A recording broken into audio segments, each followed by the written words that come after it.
2023 সালের 28 অক্টোবর নয়াপল্টনে সমাবেশ করে বিএনপি।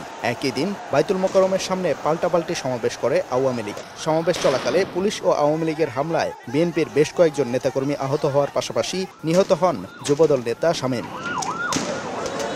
গত 5 আগস্ট শেখ হাসিনা সরকারের পতনের পর গত 24 সেপ্টেম্বর এই ঘটনায় বিএনপির পক্ষ থেকে পল্টন থানায় হত্যা মামলা করা হয়।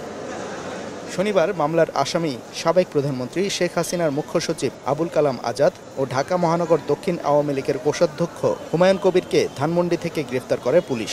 রোববার বিকেলে জিজ্ঞাসাবাদের জন্য প্রত্যেকের 10 দিন করে রিমান্ড চাইলে আদালত 7 দিন মঞ্জুর করেন। 10 দিন তার জন্য রিমান্ড প্রার্থনা করা হয়। পাশাপাশি তার পক্ষে তার আইনজীবীরা রিমান্ড বাতিলপূর্বক জামিনে প্রার্থনা করেন। বিজ্ঞ আদালত উভয় বক্তব্য শোনার পর উভয় পক্ষে শুনানি পর তার বিরুদ্ধে 7 দিনের রিমান্ড মঞ্জুর করেন। শুনানিতে বিএনপির আইনজীবীরা বলেন, তদন্ত কর্মকর্তা বিএনপির সমাবেশে হামলার সাথে জড়িত থাকার প্রমাণ পেয়েছে সাবেক প্রধানমন্ত্রীর মুখ্য সচিবের বিরুদ্ধে। তদন্তকারী কর্মকর্তা বলেন যে প্রাথমিক তদন্তে তার জড়িত থাকার বিষয়টি নিশ্চিত হয়েছি আমরা।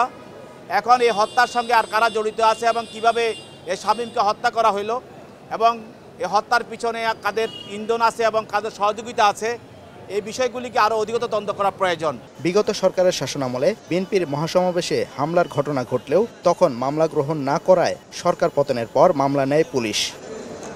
সাদিকুর রহমান, সময় সংবাদ, ঢাকা।